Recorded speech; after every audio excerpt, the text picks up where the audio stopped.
A member of the Robbins family has died following the injuries he suffered in the May 15th explosion and fire in Searsmont. The Maine Department of Public Safety says Alden Reed died yesterday. They released a statement from the Robbins family. Alden Robbins died yesterday. They released a statement from the Robbins family which says he died peacefully, surrounded by loved ones. They describe Robbins as a devoted husband, father, and family member, and say he fought with courage after the accident. Alden Robbins was a co-owner of the mill and served as vice president of sales for the company, according to their website. It also says he was the chairman of the Northeastern Lumber Manufacturers Association. The family thanked medical teams at Maine Medical Center in Portland and the Sumner Redstone Burn Center at Massachusetts General Hospital. They also thanked first responders and people across Maine for their support.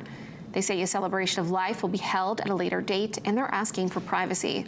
Alden's daughter, Lily, an EMT, and his brother and fellow owner, Jim, remain in the hospital in Boston.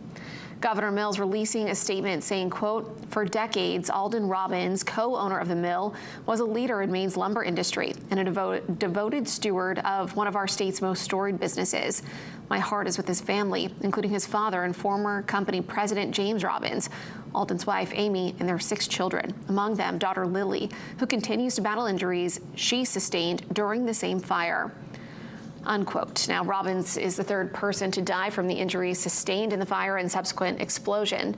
27-year-old Morrill firefighter Andrew Cross died at the scene on May 15th. 76-year-old Searsmont Assistant Fire Chief Wayne Woodbury passed away last month.